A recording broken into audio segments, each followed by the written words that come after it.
Okay, ఇంకో మరికొన్ని ఉదాహరణలు చూద్దాం. రాక్షసుడు. పూర్వకాలంలో రాక్షసుడు అని అంటే ఒక జాతివాచకం, అంటే రాక్షస జాతికి సంబంధించినటువంటి అర్థంలో వాడతారు. అంటే క్రూరమైనటువంటి వ్యక్తి. రాక్షసుడు అని అంటే క్రూరుడు అనేటువంటి ఒక అర్థంలో వాడేటువంటి వారు. నేడు రాక్షసుడు అని అంటే పట్టుదల గల వ్యక్తి, వాడు ఏపీపీఎస్సి గ్రూప్ 4 సంబంధించి పరీక్షకు రాక్షసుల్లాగా చదువుతున్నాడు అని అంటారు. ఉద్యోగం వచ్చే వరకు రాక్షసుల్లాగా పట్టుబట్టి చదువుతున్నాడు అంటే రాక్షసులు పట్టుబట్టి చేస్తారంటే ఏదైనా ఒక పని. అంటే పట్టుదల గలవాడు అనేటువంటి అర్థంలో ఈ రాక్షసుడు అనేటువంటి పదాన్ని నేడు వాడుతున్నారు. ఓకేనా. తర్వాత మరి ఇక్కడ పట్టుదల గలవాడు, అదేవిధంగా పంతం గలవాడు అనేటువంటి అర్థంలో ఈ రాక్షసుడు అనేటువంటి పదాన్ని వాడుతున్నారు. కాబట్టి అర్థంలో వ్యాకోచం జరిగింది. కాబట్టి మరి ఇందులో రాక్షసుడు అనేటువంటి పదంలో జరిగినటువంటి విపరిణామాన్ని ఏమంటారు అని అంటే అర్ధ వ్యాకోచం అంటారు. ఎట్లా అడుగుతాడు ప్రశ్న అంటే, రాక్షసుడు అనేటువంటి పదంలో జరిగిన విపరిణామాన్ని ఏమంటారు? అర్ధ వ్యాకోచం అంటారు. ఈ కింది వాటిలో అర్ధ వ్యాకోచానికి ఉదాహరణను గుర్తించండి అని అంటాడు. నెక్స్ట్ అవధాని. అవధాని అంటే పూర్వకాలంలో అవధానము చేసేవాడిని మాత్రమే అవధాని అనేవారు. అదే సహస్రావధానము, శతావధానము, ద్విశతావధానము అనేటువంటి అంటే ప్రక్రియలు ఉండేటువంటివి అన్నమాట. విధానాలు అంటే అవధానాల్లో ఉన్నటువంటి రకాలు అన్నమాట. ఓకే, మరి ఇక్కడ అవధాని అని అంటే పూర్వకాలంలో అవధానం చేసేవాడిని మాత్రమే అవధాని అనేవారు. నేడు మాత్రము ఎవరు భర్త వాళ్ళు అవధాని అయిపోయారు. పేరుకు చివర అవధాని అని తగిలించుకుంటున్నారు. వెంకటావధాని అంటున్నారు. వెంకటావధాని, శ్రీనివాస అవధాని. ఆయన అవధానం చేయకున్నా కానీ శ్రీనివాస అవధాని అని పెట్టుకుంటున్నారు.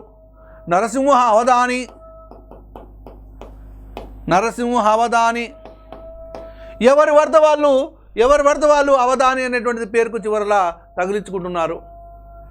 అంటే కాబట్టి ఈ అవధాని అనేటువంటి పదము యొక్క అర్థంలో మార్పు జరిగింది, విస్తృతమైనటువంటి మార్పు జరిగింది. కాబట్టి అవధాని అనేటువంటి పదంలో కలిగేటువంటి మార్పు అర్ధ వ్యాకోచం. ఈ అవధానితో పాటు ఇంకొక పదం కూడా తెలుసుకోవాలి, సోమయాజి అనేటువంటి పదం.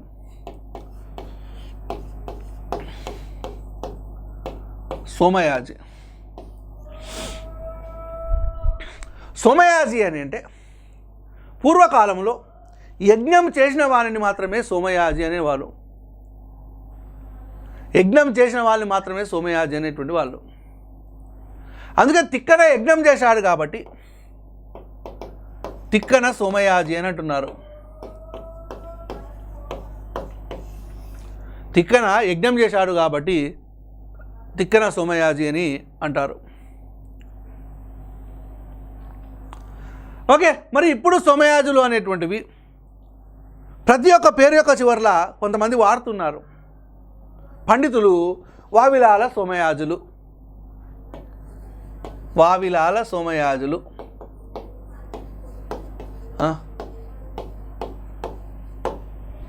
వెంకట సోమయాజి, వెంకట సోమయాజి పేర్ల యొక్క చివర్ల ప్రతి వాళ్ళుగా పేరు తర్వాత చివరిలో సోమయాజి అనేటువంటి పదాన్ని వాడుతున్నారు. అంటే ఇక్కడ అర్థము విస్తృతమైంది. అసలు సోమయాజి అనేటువంటి పదము యొక్క పదము యజ్ఞం చేసిన వాళ్ళు మాత్రమే సోమయాజి అనేటువంటి పెట్టుకోవాలనేటువంటిది మర్చిపోయి ఎవరు భర్త వాళ్ళు పేరు యొక్క చివరిలో సోమయాజి అనేటువంటి పెట్టుకుంటున్నారు. అంటే పరిమితార్థం కలిగినటువంటి సోమయాజి అనేటువంటి పదము విస్తృతమైనటువంటి అర్థాన్ని పొందింది. కాబట్టి విస్తృతమైనటువంటి అర్థాన్ని పొందింది కాబట్టి ఈ సోమయాజి అనేటువంటి పదము ఏమవుతుంది అని అంటే అర్ధ వ్యాకోచము అవుతుంది. ఓకే, తర్వాత గంగా. గంగా జలము అని అంటే పూర్వకాలంలో భాగీరథి జలాన్ని మాత్రమే గంగా అనేవాళ్ళు. భాగీరథి జలాన్ని మాత్రమే, అంటే పైనుంచి వచ్చినటువంటి ఆ జలాన్ని మాత్రమే భాగీరథి జలం మాత్రమే గంగా జలం అనేవాళ్ళు.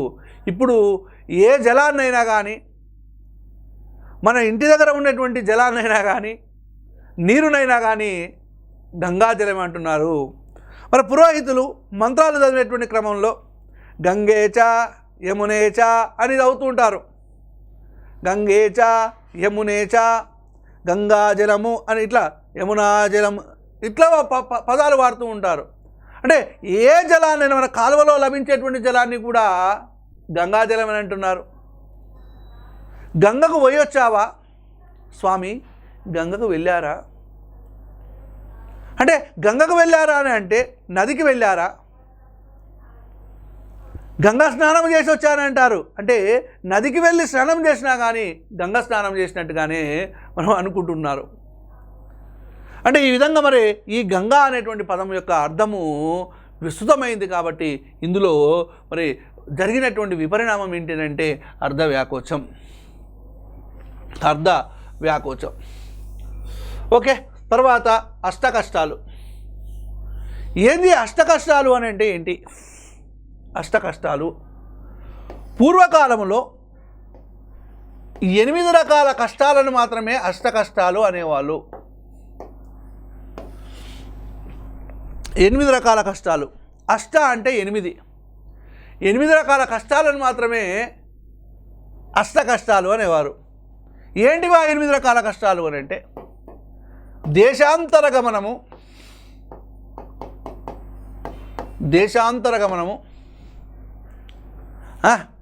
నెక్స్ట్ భార్యావియోగము,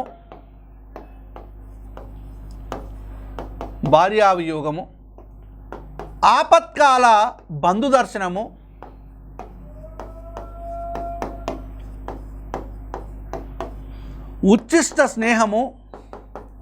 ఉచ్చిష్ట భోజనము,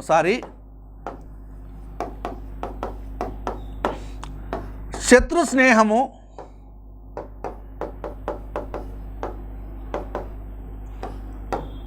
పరన్నా ప్రతిక్షణము,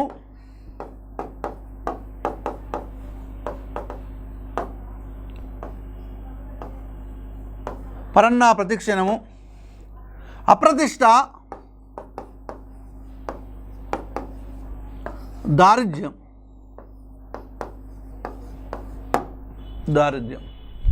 అష్టకష్టాలు అని అంటే దేశాంతర గమనం, దేశం వదిలిపెట్టి వెళ్ళిపోవడం, ఇదొక కష్టం. భార్యావియోగం, భార్యను వదిలిపెట్టడం అంటే భార్య లేకపోవడం, చనిపోవడమైనా కావచ్చు, వదిలిపెట్టి వెళ్ళిపోవడమైనా కావచ్చు. భార్య లేకపోవడం కూడా ఒక కష్టమే. ఆపత్కాల బంధు దర్శనము, మనము కష్టాలలో ఉన్నప్పుడు, ఆపదల్లో ఉన్నప్పుడు మన ఇంటికి బంధువులు రావడం అనేటువంటిది కూడా ఒక రకమైనటువంటి కష్టమే. ఉచ్చిష్ట భోజనము, నిలబడి తినడం, ఇది కూడా ఒక రకమైనటువంటి కష్టమే.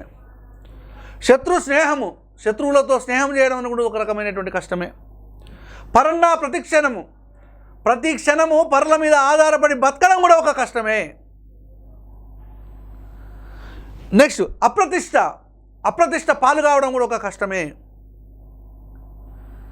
నెక్స్ట్ దారిద్ర్యం, అనునిత్యం దారిద్ర్యాన్ని అనుభవించడం కూడా ఒక రకమైనటువంటి కష్టంగానే మనము చెప్పవచ్చు. ఈ 8 రకాల కష్టాలే కాకుండా దేశాంతర గమనము, భార్యావియోగము, ఆపత్కాల బంధు దర్శనము, ఉచ్చిష్ట భోజనము, శత్రు స్నేహము, పరన్నా ప్రతిక్షణము, అప్రతిష్ట, దారిద్ర్యము అనేటువంటి కష్టాలే కాకుండా మానవునికి ఏ కష్టం వచ్చినా కానీ అష్ట కష్టాల కిందికే లెక్క కడుతున్నాడు. నేను అష్ట కష్టాలు పడి చదివి ఉద్యోగము సాధించాను, అష్ట కష్టాలు పడి నిన్ను చదివిపించాను, నీకు ఉద్యోగం వచ్చాక మమ్మల్ని వదిలేస్తున్నావు అని తల్లిదండ్రులు మరి కుమార్తెలను మరి నిందిస్తున్నటువంటి సందర్భంలో కూడా ఈ అష్ట కష్టాలు అనేటువంటి పదాన్ని వాడుతుంటారు. మేము అష్ట కష్టాలు పడి మీకు పాఠాలు బోధిస్తున్నాం. అది అష్ట కష్టాలా? అంటే ఏ కష్టం వచ్చినా ఇక్కడ అష్ట కష్టాలు అనేటువంటి పదాన్ని వాడుతున్నారు. కానీ అష్ట కష్టాలు అంటే 8 రకాల కష్టాలను మాత్రమే అష్ట కష్టాలు అనేటువంటి వాళ్ళు పూర్వకాలంలో. ఇప్పుడు ప్రతి కష్టానికి అష్ట కష్టాలు అనేటువంటి పదాన్ని వాడుతున్నారు. కాబట్టి ఇక్కడ ఈ అష్ట కష్టాలు అనేటువంటి పదంలో మనకు విపరిణామం జరిగింది, అంటే మార్పు జరిగింది. కాబట్టి ఈ అష్ట కష్టాలు అనేటువంటి పదములో కలిగినటువంటి మార్పును ఏమంటారు అని అంటే అర్ధ వ్యాకోచము అని అంటారు. అర్ధ వ్యాకోచం. ఓకే. అష్ట కష్టాలు దేశాంతర గమనము, భార్యావియోగము, ఆపత్కాల బంధుదర్శనము, ఉచ్చిష్ట భోజనము, శత్రుస్నేహము, పరన్నా ప్రతిక్షణము, అప్రతిష్ట దారిద్ర్యము. ఓకేనా? రైట్. నెక్స్ట్ అష్టైశ్వర్యాలు. అష్ట అంటే 8. అష్టైశ్వర్యము అనేటువంటిది ఏ సంధి అవుతుంది అని అంటే వృద్ధి సంధి అవుతుంది. అష్ట ప్లస్ ఐశ్వర్యము అష్టైశ్వర్యము. అకారమునకు ఏ ఐలు పరమైనప్పుడు ఐకారమును, ఓ అవులు పరమవునప్పుడు ఔకారమును, రురులు పరమకున్నప్పుడు ఆరులు ఆదేశం కావచ్చును.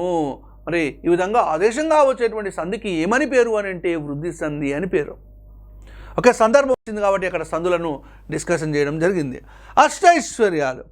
పూర్వకాలములో అష్టైశ్వర్యాలు అని అంటే 8 రకాల ఐశ్వర్యాలను మాత్రమే అష్టైశ్వర్యాలు అనేవాళ్ళు. ఏంటి ఆ 8 రకాల ఐశ్వర్యాలు అని చూసినట్లయితే, 1 ధనం, 2 ధాన్యం, 3 దాసి, 4 బంధువు,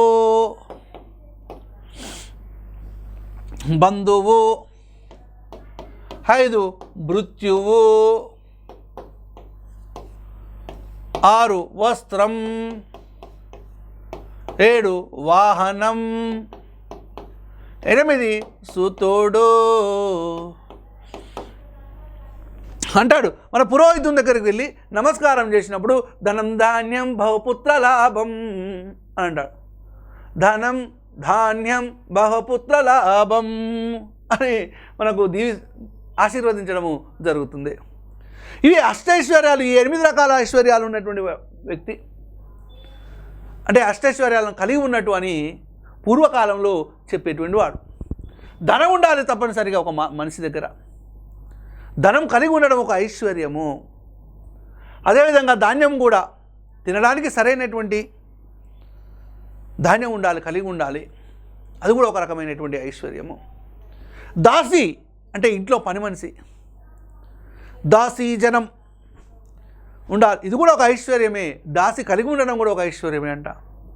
నెక్స్ట్ బంధువు. బంధువులను కలిగి ఉండడము ఒక ఐశ్వర్యము.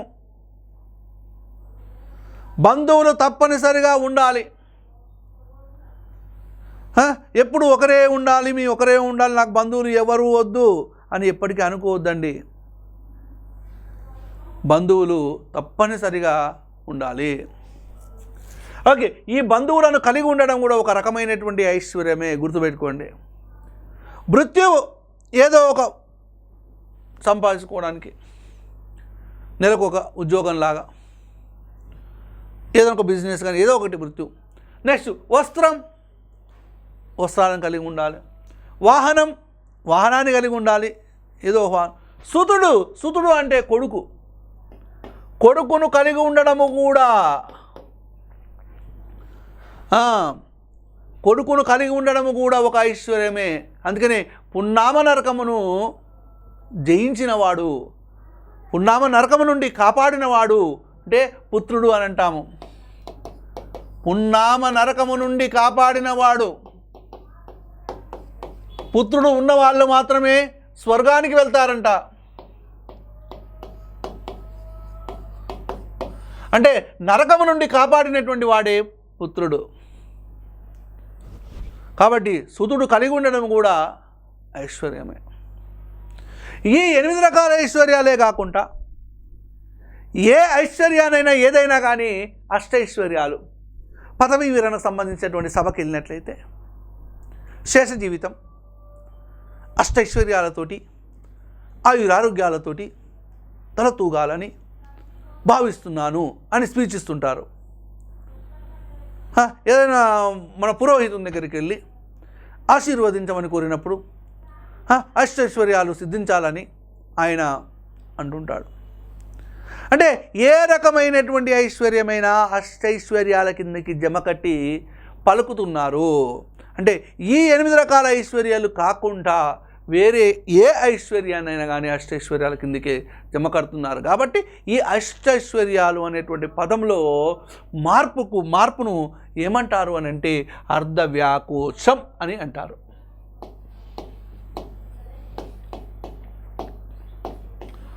అర్ధవ్యాకోచం అని అంటారు.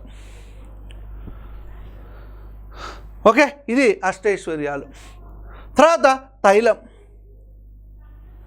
తైలము అని అంటే పూర్వకాలములో తిలల నుంచి తీసినటువంటి నూనెకు మాత్రమే తైలము అని పేరు. తిలలు అంటే ఏంటి? నువ్వులు, తిలోదకాలు అని అంటారు. తిలము మరియు ఉదకము అంటే జలము. నువ్వులు మరియు జలాన్ని ఎప్పుడు వదిలిస్తారంటే ఎవరైనా చనిపోయినప్పుడు నువ్వులు బొటనవేలుకు అద్దుకొని ఆ బొటనవేలు మీద నీళ్లను వదిలేస్తారు. ఎవరైనా చనిపోయినప్పుడు మాత్రమే తిలోదకాలు అనేటువంటివి వదులుతారు. ఇక్కడ తిలల నుంచి తీసినటువంటి నువ్వుల నుంచి తీసిన నూనెకు మాత్రమే తైలము అనేటువంటి పేరు ఉండేది పూర్వకాలంలో. నూనె అన్నా కానీ నువ్వుల నుంచి తీసిన దానికి మాత్రమే నూనె అనేవారు పూర్వకాలంలో. మరి పూర్వకాలంలో తిలల నుంచి తీసినటువంటి నూనెకు మాత్రమే తైలం అనేటువంటి పేరు ఉండేది. ఇప్పుడు దేని నుంచి తీసినా కానీ దాని తైలమే అంటున్నారు. మందార తైలము,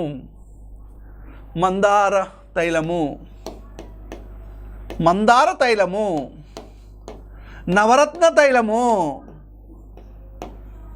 బార్బార్ షాప్కి వెళ్ళినప్పుడు మసాజ్ చేయమని అడిగినప్పుడు మీకు ఏ తైలము కావాలి సార్ అని అడుగుతున్నారు. నవరత్న తైలము కావాలన్నా, నెక్స్ట్ అమరావతి తైలము కావాలన్నా, అమరావతి తైలం ఈ మధ్యలో వచ్చింది. ఇంకా రకరకాల తైలాలు అనేటువంటివి అందుబాటులో ఉన్నాయి. భృంగరాజు తైలము, నవరత్న తైలము, మందార తైలము. ఇవి మరి ఈ తైలము అనేటువంటి పదము విస్తృత అర్థాన్ని పొందింది. పరిమిత అర్థాన్ని కలిగినటువంటి ఈ తైలము అనేటువంటి పదము కాలక్రమేణా విస్తృతమైనటువంటి అర్థాన్ని పొందింది. కాబట్టి ఈ పదములో కలిగినటువంటి మార్పును ఏమంటారు అని అంటే అర్ధవ్యాకోచం అని అంటారు. ఓకే, ఇది అర్ధవ్యాకోచం. తర్వాత గ్లాస్. పూర్వకాలంలో గ్లాసు అని అంటే గాజుతో తయారు చేసిందని మాత్రమే గ్లాసు అనేవారు.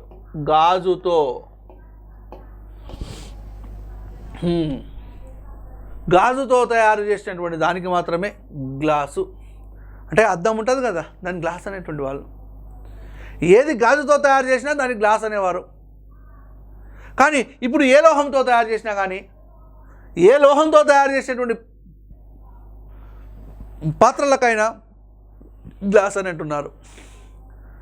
వెండి గ్లాసు, బంగారం glass, gold glass, steel glass, plastic glass, paper glass, ఇట్లా రకరకాల మరి పేర్లు అనేటువంటివి ఉన్నాయి.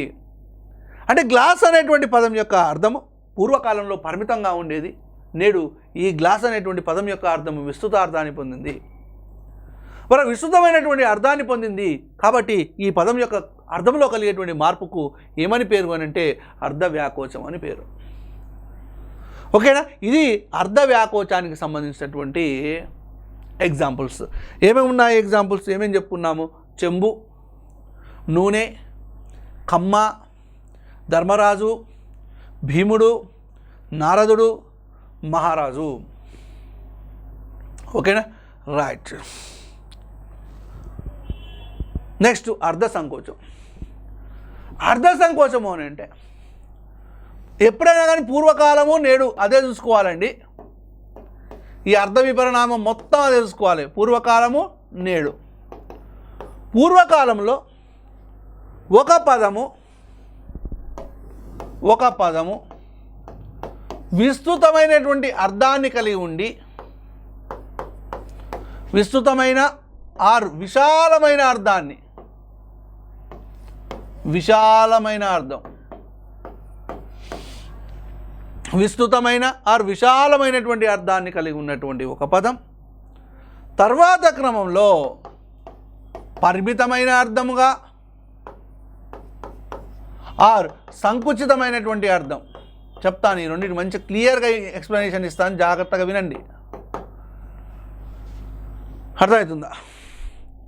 విస్తృతమైనటువంటి అర్థాన్ని కలిగినటువంటి ఒక పదము తర్వాత కాలంలో పరిమితమైనటువంటి అర్థాన్ని కలిగి ఉన్నట్లయితే, లేదా విశాలమైనటువంటి అర్థాన్ని కలిగి ఉన్నటువంటి ఒక పదము తర్వాత కాలంలో సంకుచితమైనటువంటి అర్థాన్ని కలిగినట్లయితే, పొందినట్లయితే, మరి ఆ పదం యొక్క అర్థములో కలిగేటువంటి మార్పును ఏమంటారు అని అంటే అర్ధ సంకోచము అంటారు. అంటే పదం యొక్క అర్థంలో సంకోచం చెందడమే అర్ధ సంకోచము. పదం యొక్క అర్థంలో సంకోచం కావడమే అర్ధ సంకోచము. విస్తృతమైనటువంటి అర్థాన్ని కలిగినటువంటి పదము పరిమితమైనటువంటి అర్థాన్ని పొందినట్లయితే అర్ధ సంకోచం. విశాలమైన అర్థాన్ని కలిగినటువంటి ఒక పదము సంకుచితమైనటువంటి అర్థాన్ని పొందినట్లయితే అది అర్ధ సంకోచమే. అర్థమవుతుందా? అర్ధ సంకోచంకి ఇది నిర్వచనం. మరి ఏంటి అసలు ఉదాహరణలు ఏమున్నాయి ఒకసారి చూద్దాం. చీర ఎన్నోసార్లు వచ్చిందండి. ఈ చీర అనేటువంటి పదం కంపల్సరీ వస్తుంది. ప్రతి పరీక్షలో వచ్చేటువంటి పదం ఇది చీర. ఏంది చీర? ఏంది చీరాల అలే. చీర అంటే మనకు తెలుసు శారీ, ఇంగ్లీష్లో శారీ. రైట్. మరి ఈ చీర అనేటువంటి పదంలో ఎలాంటి మార్పు జరిగింది అని చూసినట్లయితే, పూర్వకాలంలో చీరను స్త్రీలు ధరించేవారు, పురుషులు ధరించేవారు. పురుషులు ధరించేవారు చీరను, అదేవిధంగా స్త్రీలు కూడా ధరించేవారు. ధర్మరాజు అంట చీరను ధరించేవాడంట పూర్వకాలంలో. మరి ఇప్పుడు ఈ చీర అనేటువంటి ఈ పదము ఇప్పుడు ఎవరికి మాత్రమే పరిమితమైంది అని అంటే, చీర అనేటువంటిది స్త్రీలకు మాత్రమే పరిమితమైపోయింది. కానీ జబర్దస్త్లో, ఈటీవీలో వచ్చేటువంటి జబర్దస్త్లో పురుషులు కూడా స్త్రీ వేషాలను ధరిస్తున్నారు. అంటే ఇక్కడ పూర్వకాలంలో దానికి దీనికి ఇప్పుడు చెప్తున్నారు. చీర అనగానే ఎవరు కట్టుకునేటువంటి వస్త్రం? స్త్రీ. అంటే స్త్రీకి మాత్రమే పరిమితమైంది. విస్తృతమైనటువంటి అర్థాన్ని కలిగినటువంటి చీర అనేటువంటి పదము నేడు పరిమితమైనటువంటి అర్థానికి మాత్రమే పరిమితమైంది. కాబట్టి ఈ చీర అనేటువంటి పదంలో కలిగేటువంటి విపరిణామము ఏమవుతుంది అని అంటే అర్ధ సంకోచం. ఏమవుతుంది? అర్ధ సంకోచం.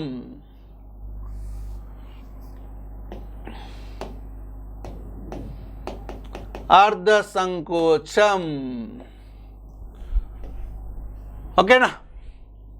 అంటే చీర అనేటువంటి పదంలో కలిగేటువంటి మార్పును ఏమంటారు అని అంటే అర్ధ సంకోచం. నెక్స్ట్ కోకా కోలా కాదు, కోకా అంటే కూడా చీరానే. పూర్వకాలంలో ఈ కోకా అనేటువంటి పదాన్ని పురుషులకు స్త్రీలకు వాడేటువంటి వాళ్ళు. నేడు కోకా అంటే స్త్రీలకు మాత్రమే పరిమితమైపోయింది. కాబట్టి ఈ పదంలో కలిగినటువంటి మార్పు కూడా ఏమవుతుందంటే అర్ధ సంకోచమే. ఈ పదంలో కలిగినటువంటి మార్పు కూడా ఏమవుతుందంటే అర్ధ సంకోచమే.